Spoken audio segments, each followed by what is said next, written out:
Hi, I'm Darrin Peppard. Welcome to the Leaning into Leadership podcast, the podcast dedicated to today's hardworking leader. Join me every Sunday for leadership insight, inspiration, and a little pep talk to keep you rolling down your road to awesome. Hello, my friends. Happy New Year. I hope you are having a road to awesome kind of day. Welcome into episode 52 of Leaning into Leadership. My guest today on the show is Robert Jordan. Now, you may not know who Robert Jordan is, so let me tell you. Robert is the CEO of Interim Execs, which matches top executives with companies all around the world. Based on research with thousands of leaders and all different companies, he and Olivia Wagner wrote Right Leader, Right Time. Discover your leadership style for a winning career and company. And they have launched the FABS Leadership Assessment, which you will hear about today. It's a free assessment at rightleader.com designed to help leaders and organizations perform better. Robert also authored How They Did It, Billion-Dollar Insights from the Heart of America, and helped publish Start With No, Jim Camp's bestseller on negotiation. Robert Jordan is my guest today on the podcast. I'm excited to share that with you, and we will get right to that interview right after these messages. Hey leaders, let me tell you a story. It's the story of my first year as a high school principal.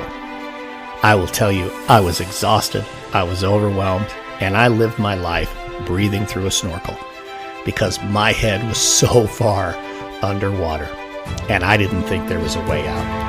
I mean, I was a mess.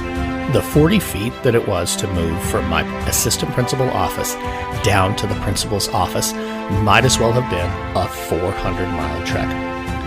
I was just absolutely putting in crazy hours. I was trying to do it all, like trying to answer everybody's question, thinking I always had to be the smartest one in the room, and I had to solve everybody's problems. We're talking severe Superman syndrome here, folks. Every day was fire after fire, and all I accomplished was putting out fires.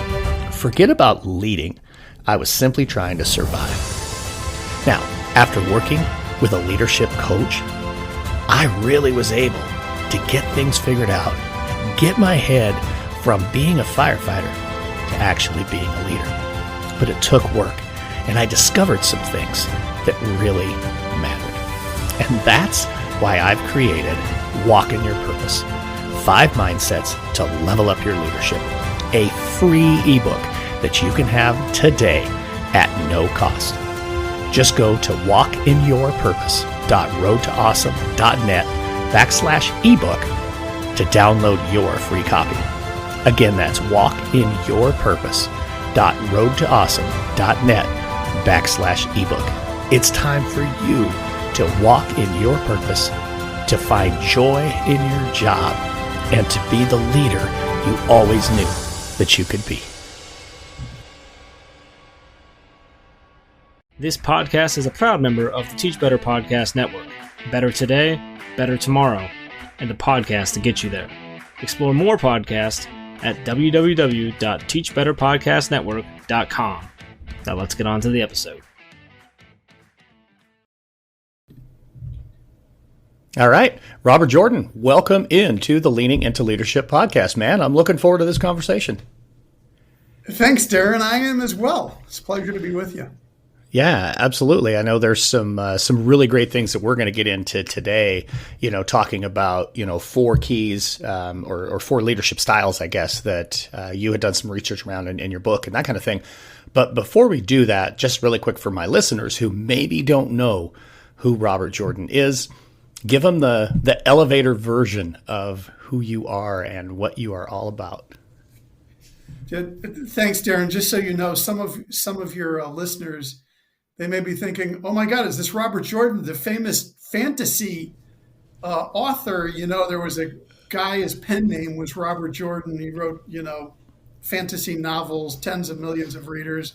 Sorry to those people, I'm not the same Robert Jordan. Bait and switch. It's bait and switch. It really is. We're not talking about fantasy books today. We could. Big Game of Thrones fan. Anyway, my name is Robert Jordan and run a company called Interim Execs, and looking forward to having a conversation. My business partner and I had just written a book called Right Leader, Right Time, which I think is what prompted our conversation today. Yeah, absolutely. So let's just jump right there. So right leader, right time.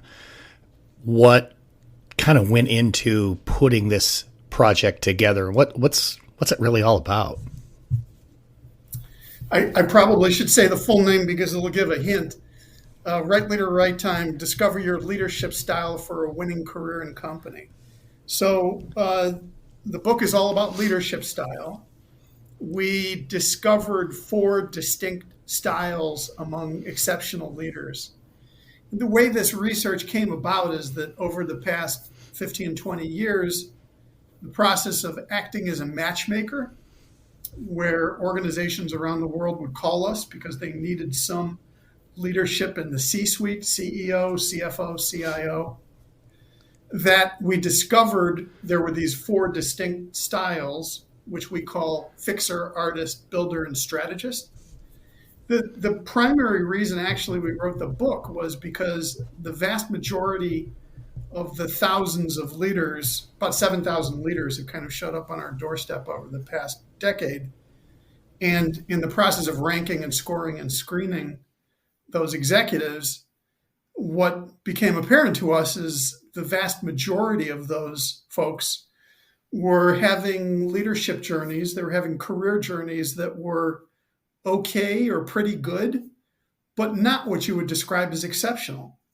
And we really felt the urge to write both about the cautionary side as well as the exceptional side, because a lot of people who have leadership roles are actually in the wrong role. That's not us saying it. Gallup organization says 90% of leaders are in the wrong role. And our observation was that for many leaders, you could sum up what they were doing is trying to be all things to all people, and it just doesn't work. Jack of all trades and master of none. Correct. I think it's kind of that layman's term for that. When you and I talked before we hit the record button, we talked a little bit more, a little bit deeper around how what you guys had discovered, and this is something that really, really resonated with me, is that so many leaders, I think the word you had used was had mediocre careers and not necessarily the great career that they should have had or could have had because of exactly this, trying to be everything to everybody. Why does that happen? It happened to me. I really struggled with that, So why does that happen? What did you guys discover with that? Well, I think it happens for all of us, Darrin, at one time or another. It is fueled out of desperation. It's fueled out of desire to be helpful. It's very common that for all of us in the early stages of our careers. The early stage of career in business, I'm talking about, very few people have a handle on what we would call highest and best use. And so early on in career, there's a tendency to take on too much, to try to please everyone. And that can be natural.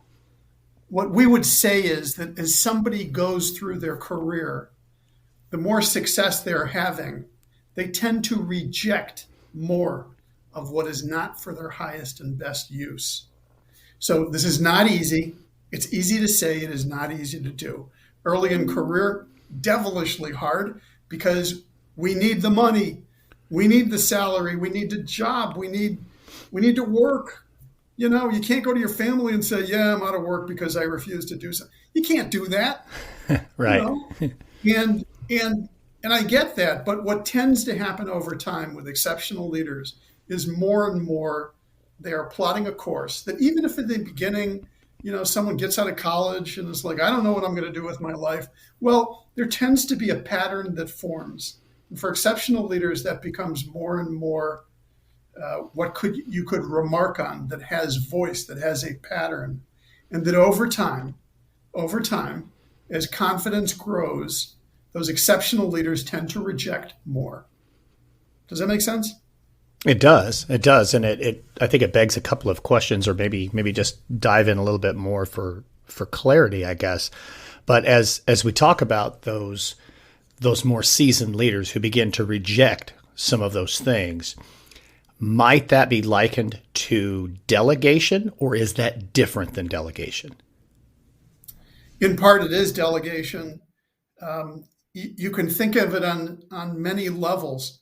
It can be that there's a client relationship at which you're not perfect, and there's something else at which you are. It speaks to confidence that says you're going to have more trust in other people on your team, people on your team who have their own unique genius, that you will trust in that. So we identified these 4 different styles.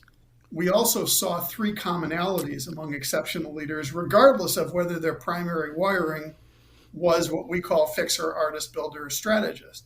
So one of those primary commonalities was collaboration on steroids. It's this ability to truly trust other people on your team, that their expertise has to come to the fore if your organization is really going to be winning in the marketplace and winning over other companies who are trying just as hard as you. So let's go a little further there. I love that so very much, that collaboration element. And obviously, I work primarily in the educational leadership space, and I work with a lot of leaders and leadership teams that have faced a considerable amount of turnover, or have faced, some outside pressures, some of which are very similar to what businesses face, some that are unique to the educational space, but pressure from a board, not unique to education. Labor shortages, people moving through the career pipeline much more rapidly. None of that is unique.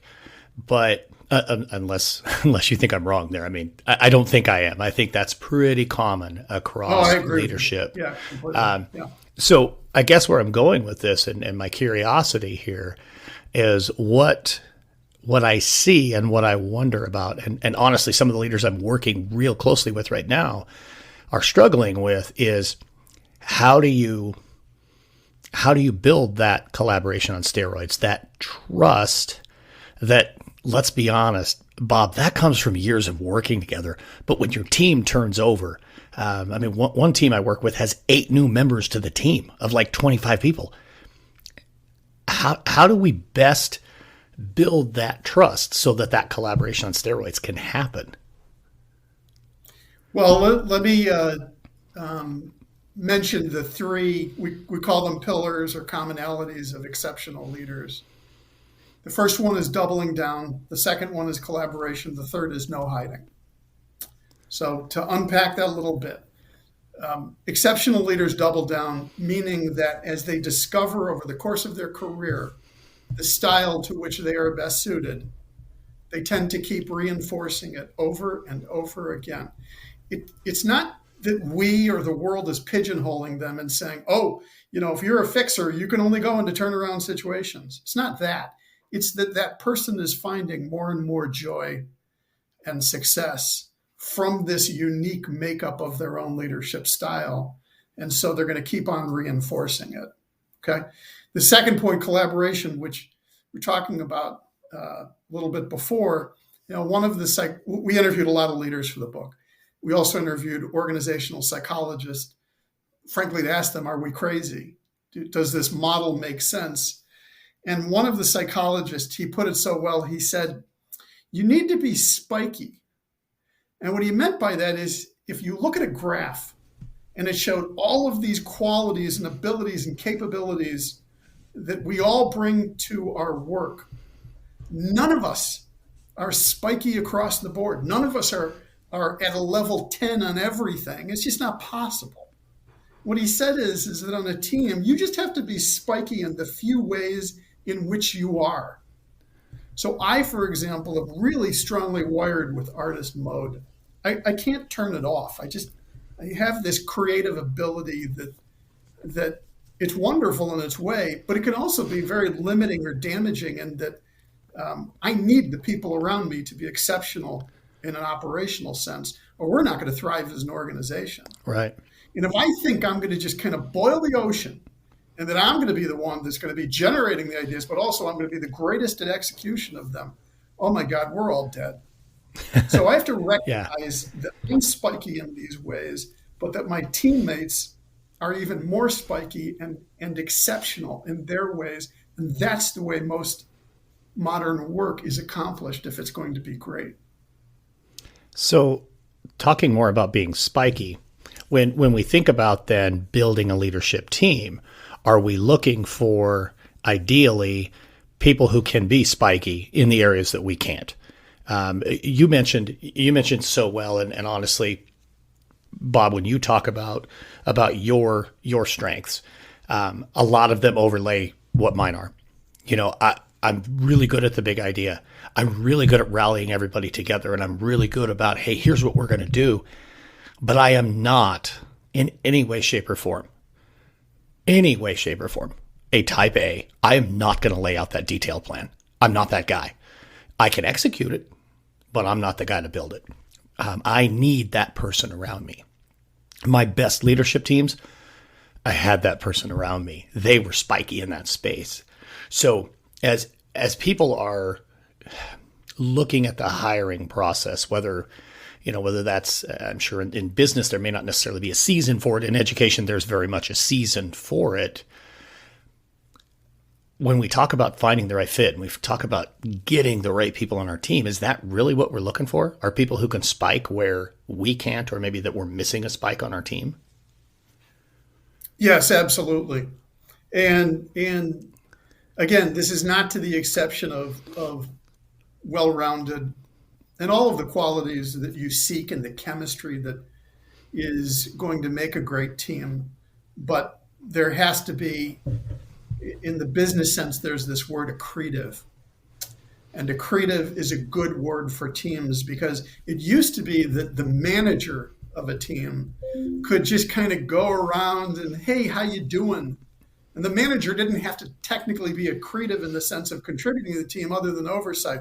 Well, now we all live with so much technology around us that non-accretive manager, that person that does not have their own spikiness to bring, doesn't work so much for teams. So there has to be this sense that everybody has a contribution that they are bringing to the team.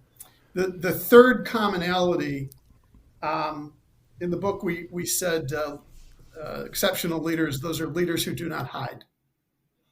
And this is something else you have to bring to the team. The best way I can illustrate it is a negative.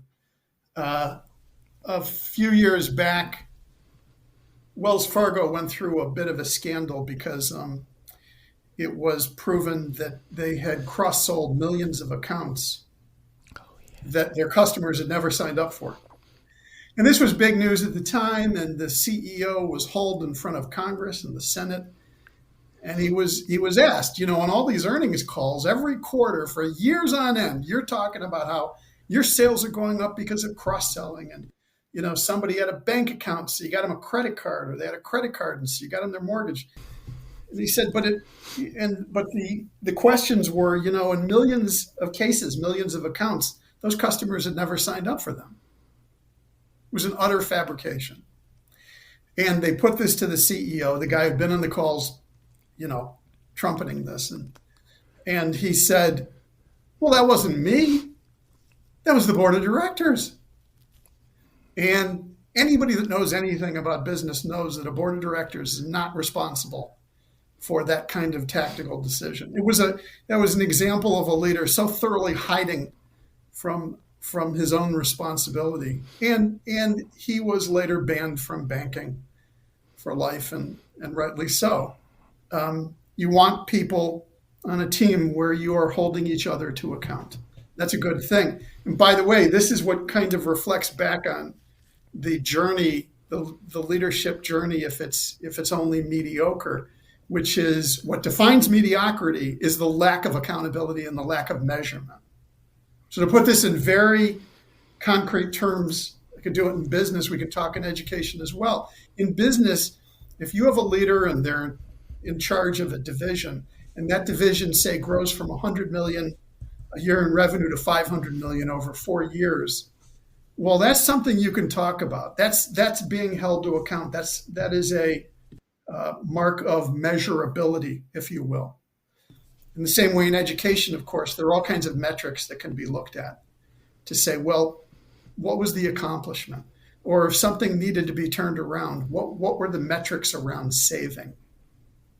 We need to hold ourselves to account. We're used to it in all kinds of other spheres, Darrin. If you and I want to talk about anything that happened with our favorite team, I'm a University of Michigan grad. Michigan played Ohio State, 8 days ago. Well, the team and every player on there are these statistics. And we all live with that, which is, well, you have to keep score. If in this game, you're going to know how did someone do well and how does somebody need to improve, otherwise known as they lost. 100%. Well, it makes me think a little bit, too. I love that analogy, by the way. And of course, as we're in the recording process, your Michigan Wolverines are on their way to the Final Four. And my favorite team, not a college football team, my professional football team, the Denver Broncos, are arguably in the bottom four in the NFL. And there seems to be very little holding to account happening in that locker room. It's very, very interesting how that accountability dynamic works. But where I want to go, I guess, a little bit more into the accountability piece. You've talked about a couple of different types of accountability there, where holding each other to account, but then also talking about maybe some external types of factors or data, if you will, that can be construed as accountability or something to be held accountable for. What are some things that, as you were doing this research, as you and your partner were working through this, that you found as meaningful and productive ways for people to hold each other to account that are not somebody being banned from baking for life because of some real poor choices, rather building that internal system of accountability where I don't want to let Bob down, as opposed to I don't want Bob to fire me. You know what I'm saying there? Yeah. Well, the first thing is, the first point we would say is have the conversation, and have a conversation that you're both present. If it's with one other teammate, have a conversation you're both present and where there is authenticity. So I can tell you specifically, we did all this work, 5 years to come out with a book, and we're about to launch a leadership assessment tool. It's called FABS Leadership Assessment, FABS for Fixer, Artist, Builder, Strategist. Okay. When it comes out, it's a free tool. It's about 3 minutes. And we've been asked, what should teams do with this? My response is, the first thing is have a conversation.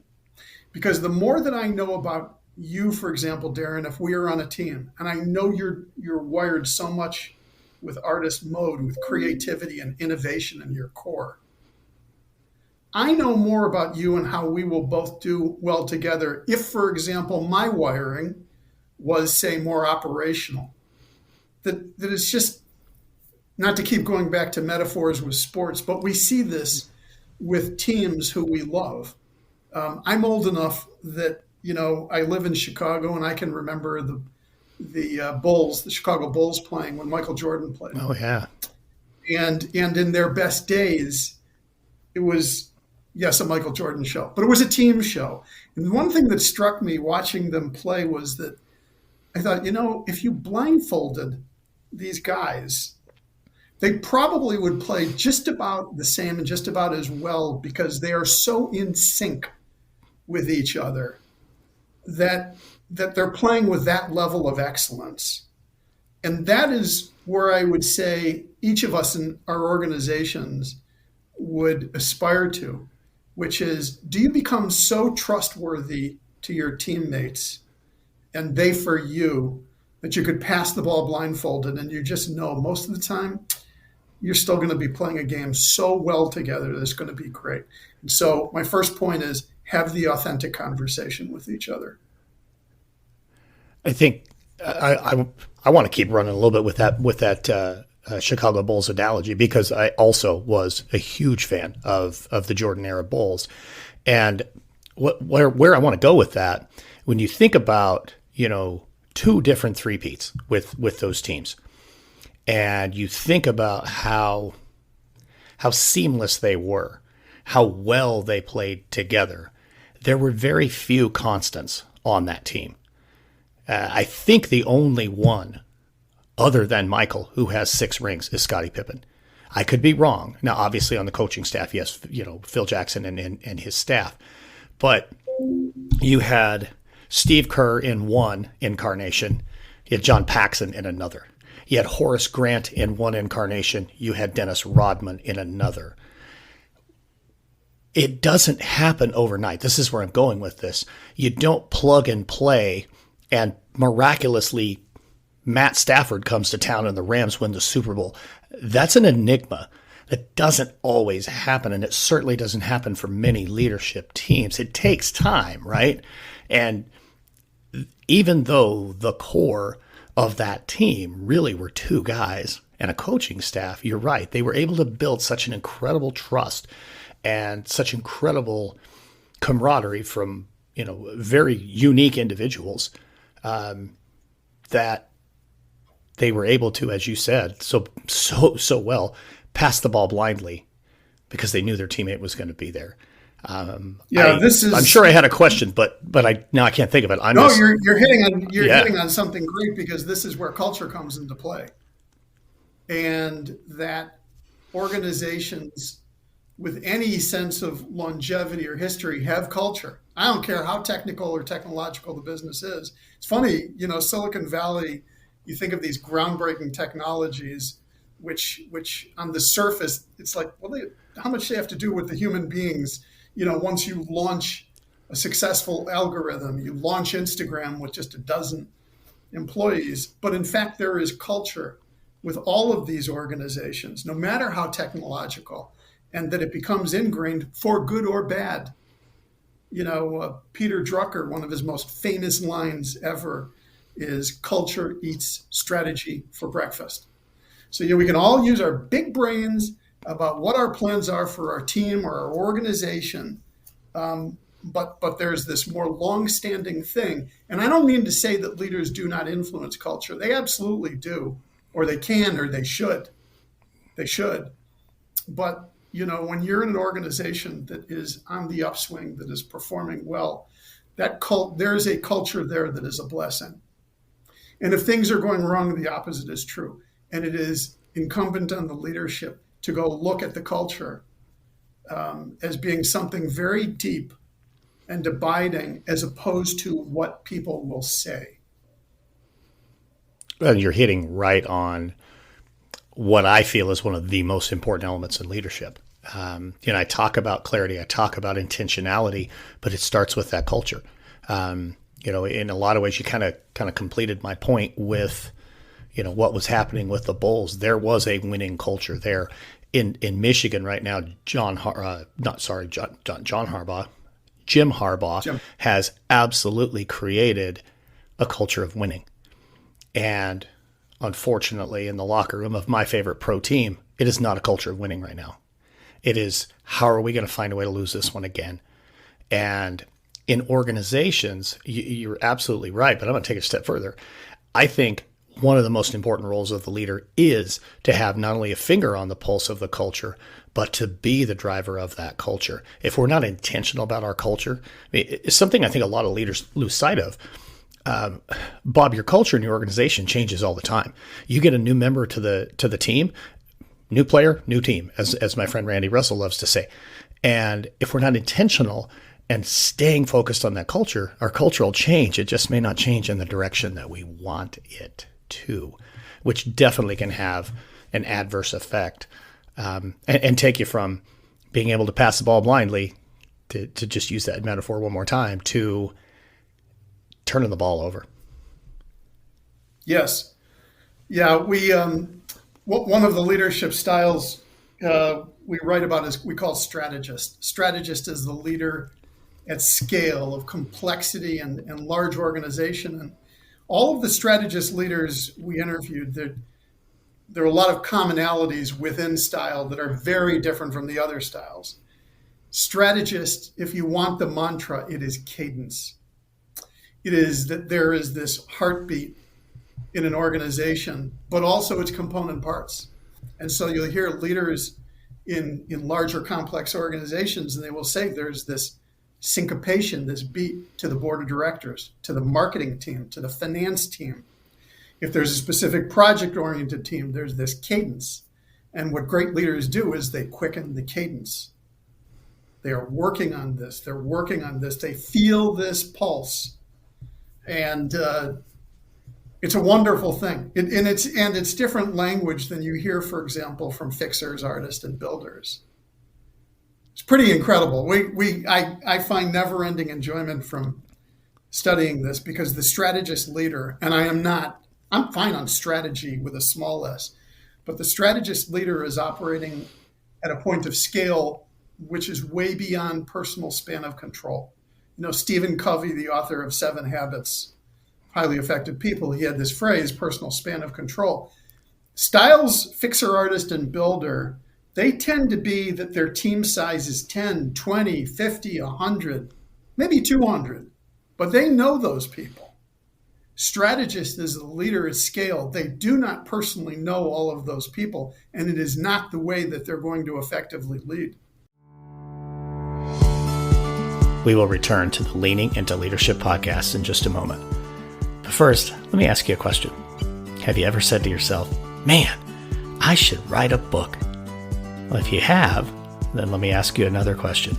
What's holding you back? What keeps you from taking the step that moves you from, I have an idea about a book, to, I am a published author? From experience, I would bet it's probably you're wondering who would even want to read a book that I wrote. Maybe you're questioning the idea. Is it unique enough? Is it valid enough? Is it good enough to be a book worthy of having published? Hey, as a best-selling author myself, I can tell you most writers have had the exact same feelings at some point in time during their writing journey. Here at Road to Awesome, we believe in cultivating leaders by elevating voices and promoting positivity. And a part of that work is publishing books for educators by educators. Go to roadtoawesome.net and hit the Contact Us button to set up a free, no obligation conversation about your book idea. Hey, educators, we've all had incredible experiences.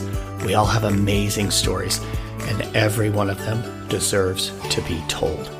Go to roadtoawesome.net, hit the Contact Us button. Let's have that conversation about your book idea.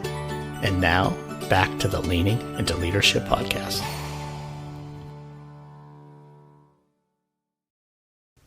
Well, to not screw up my brain, I keep it on FABS, fixer, artist, builder, strategist. So fixer, as we've discussed, this is the leader who loves running into the burning building.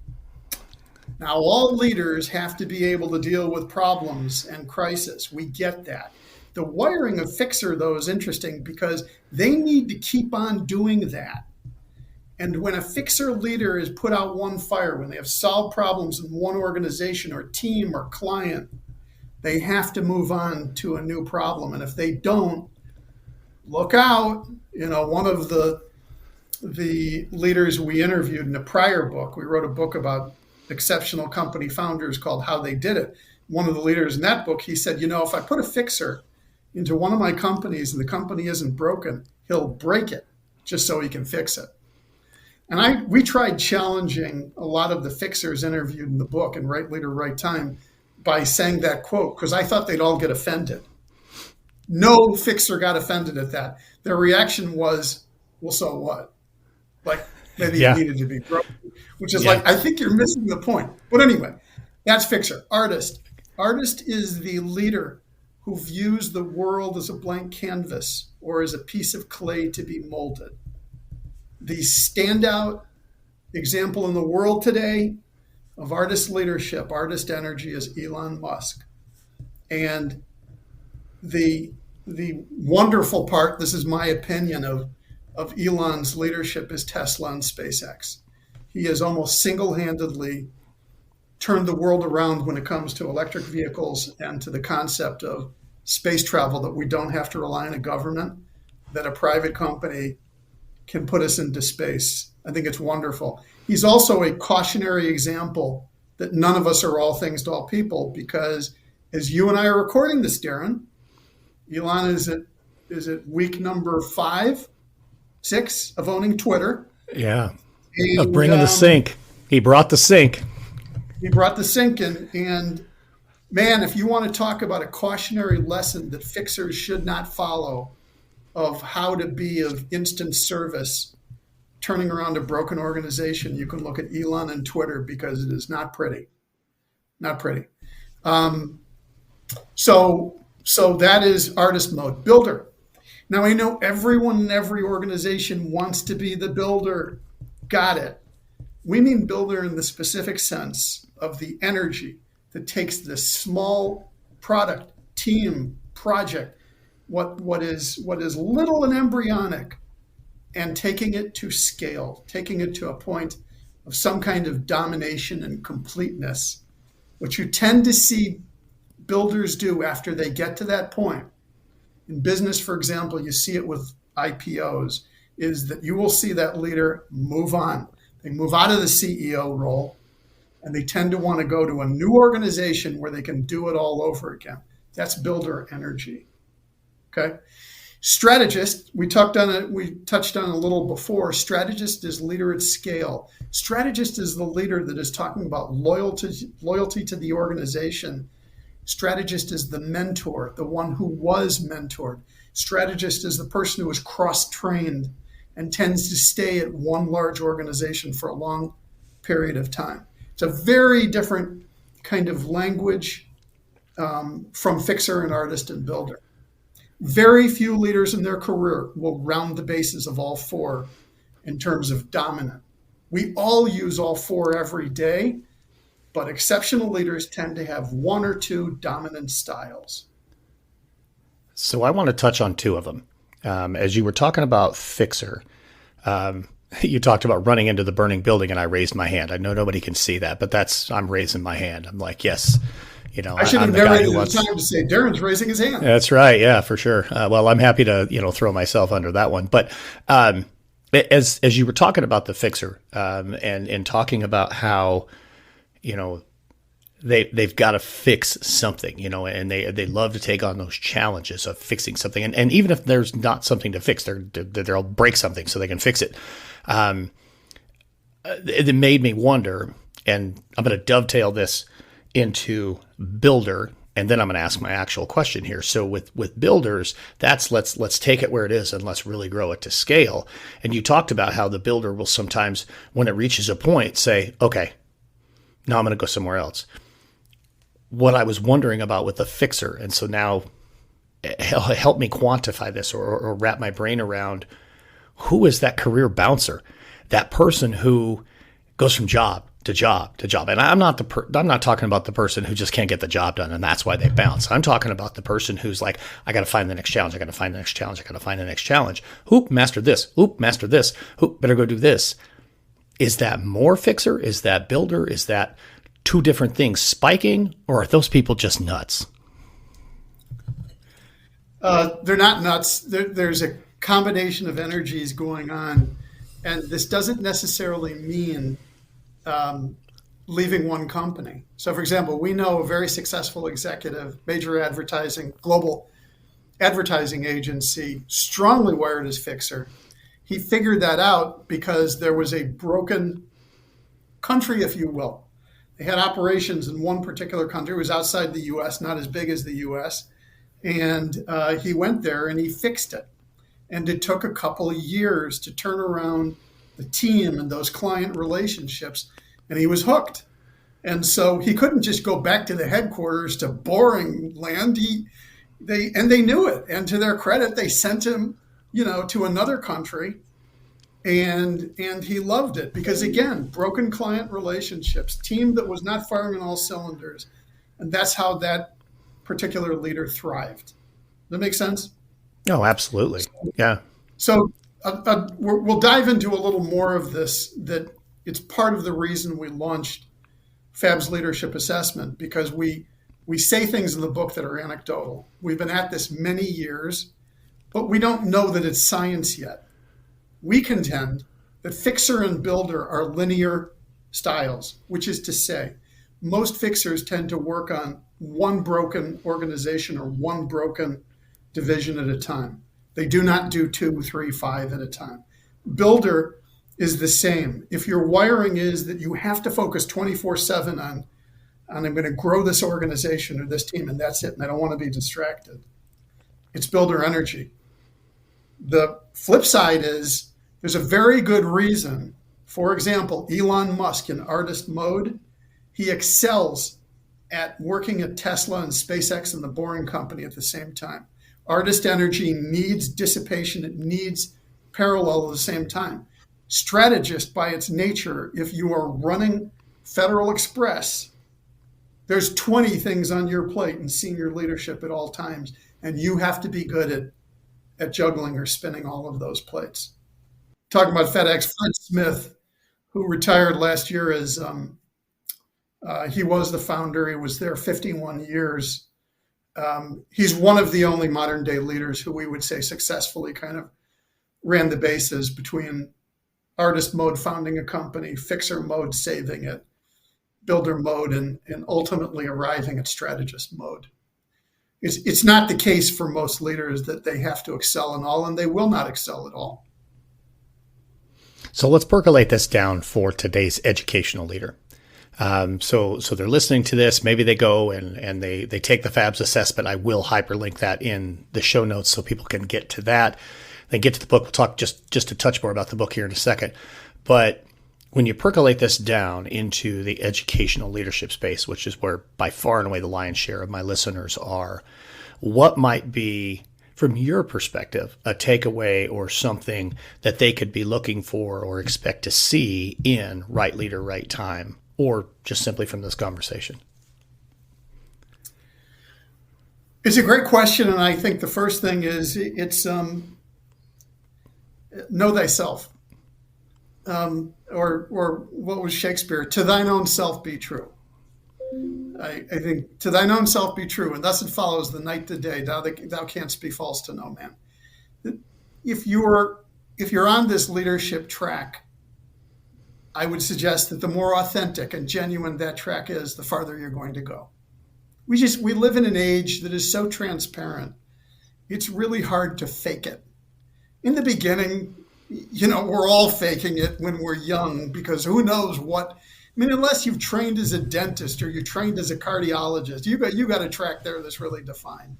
For most of us, even something where you would say, well, I'm in education and it is somewhat narrowly defined. No, it's not. Even in education, it means there's all kinds of multiple paths that you can take.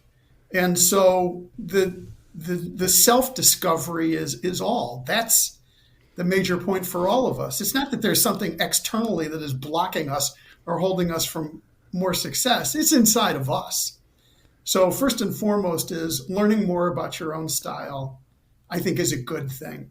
And I go back to what we were talking about before is the second thing, which is then having the authentic conversation with someone else on your team is always a good thing to do. The more that I can be vulnerable with you and you can be vulnerable with me, we're just going to end up liking each other more and performing better with each other. Absolutely. I love that. That is an excellent answer there. So one final question, and then we'll talk about how people can find you and those types of things. But the title of the show is Leaning into Leadership. So same question I ask everybody here on the show. Right now, Bob, what are you doing to lean into leadership? It's a great question. I took on my business partner, Olivia Wagner, and I took on the book, Right Leader, Right Time, and it was a 5-year project. And the nature of writing in the modern world, Darrin, as you know, is it's not like you've gone and delivered the 10 Commandments, you're done. That's it. Yeah. It's walk away. It's just the start of, you're just at the start of the journey. And I kind of made it doubly difficult on myself because launching this leadership assessment tool is now a new 5 to 10 year project, which is can science, can it attain validity in terms of accurate descriptions of a particular aspect of the leader's journey?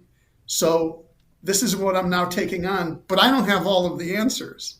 And there's a part of me which is like, oh God, what did I set myself up for? Because it's just not directly connected to how I earn a living. It's a free tool, but it has me so jazzed that it's like, I have to do this. I love that. I have a fellow educational author friend, Lainey Rowell, who was a guest on the show quite a while back. And she said something, I believe she said it on the show, about writing a book. And just listening to you talk about that and now tying that into the assessment tool just makes me think about Lainey's statement of, I don't write books to give the answers. I write books to find the answers to my questions. And I think 100%. You've doubled down on that, unbelievably so, not only now with having the book Right Leader, Right Time, but having this assessment tool. So how can folks find you? How can they get access to that incredible book, and how do they get an opportunity to take the FABS leadership assessment tool? Thank you, Darrin. I can be reached at interimexecs.com, and listeners can learn more about the book at rightleader.com, and the FABS leadership assessment is at rightleader.com. You just click on the link there, and it should take about 3 minutes. It's free. And because it's early innings, I'll tell everybody that goes to take it, you're going to get a result at the end of those 3 minutes, and then you're going to get another question from us, which is, did we get it right? That's awesome.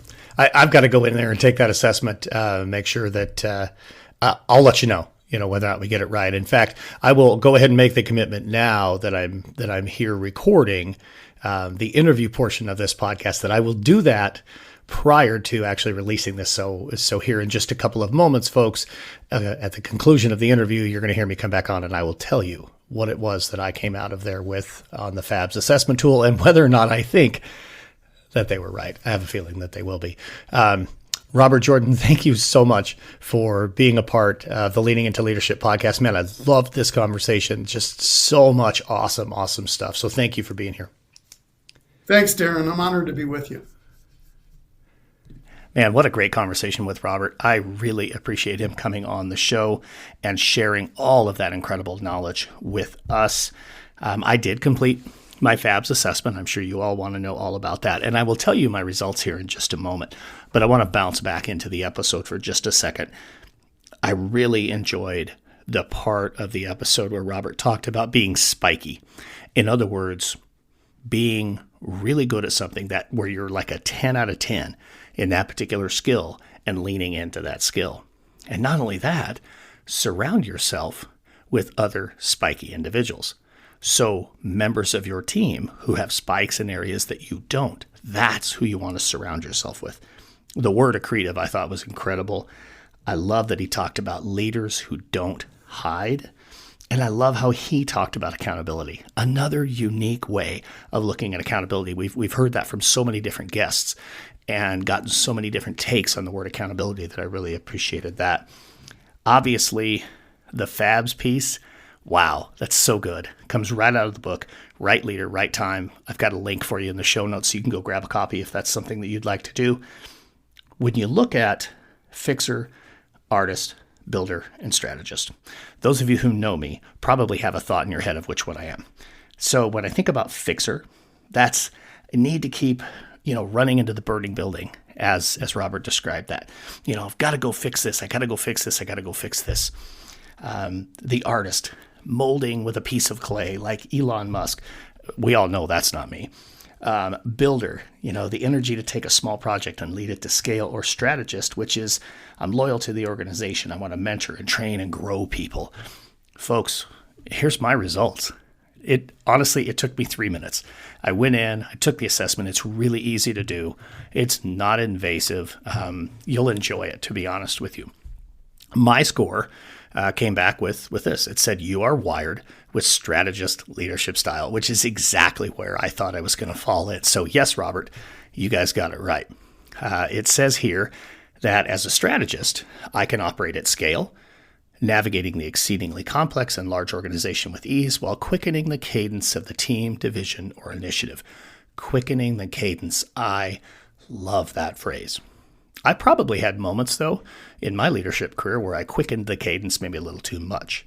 I did enjoy, when you do this assessment, you'll see that it gives you not only which of the FABs you fall into, but then also just some pieces about that. So as a strategist, it says operating in an environment way beyond personal span of control.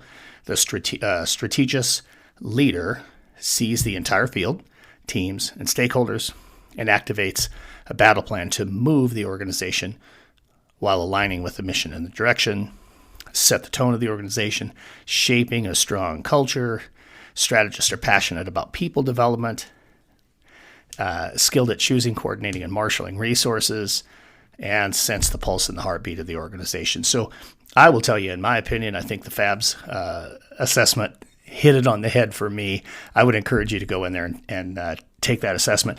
I also put a link just to the assessment down in the show notes as well. So please make sure that you go and get that taken care of.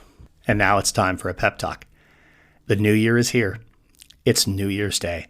It's time to launch into 2023 and to take on your goals. I talked about this in last week's episode, and I just want to hit it a little bit more. Folks, when it comes to setting your goals, I want you to think about backwards planning.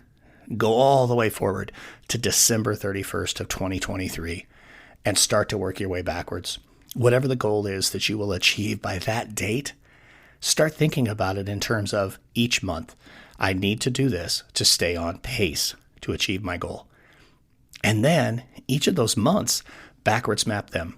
So in the month of January, what do I need to do this week, this first week of January, in order to be on pace to achieve my goal, December 31st?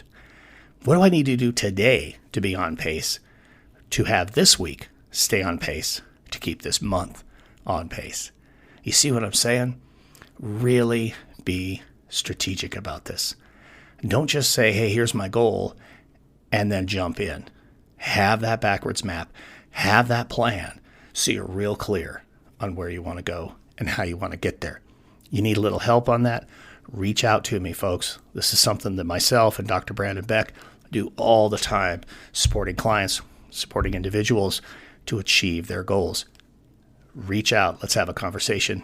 Folks, it's all about being real intentional and having incredible clarity.